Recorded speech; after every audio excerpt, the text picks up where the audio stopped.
સુરતના ઉત્તરાયણ પોલીસને ચોક્કસ બાતમી મળી હતી કે ઉમરા ગામમાં આવેલી રાધે રેસિડેન્સીના એક બંધ મકાનમાં હાઈ પ્રોફાઇલ જુગારધામ ચાલી રહ્યું છે.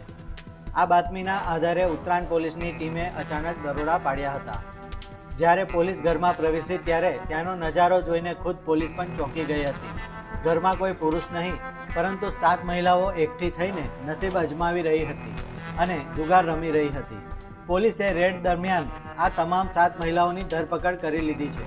આ કાર્યવાહી દરમિયાન પોલીસે મહિલાઓની અંગ ઝડપી કરી હતી તેમજ દાવ પર લગાવેલા રોકડા રૂપિયા અને 6 નંગ મોબાઈલ ફોન કબજે કર્યા છે. પોલીસે કુલ રૂપિયા 1,22,000નો મુદ્દામાલ જપ્ત કરીને આગળની કાયદેસરની કાર્યવાહી હાથ ધરી છે.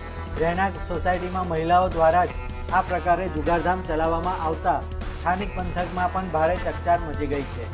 હાલ તો ઉત્તરાયણ પોલીસે આ સમગ્ર મામલે ગુનો નોંધીને પકડાયેલી મહિલાઓ વિરુદ્ધ કાયદેસરની કાર્યવાહી શરૂ કરી દીધી છે.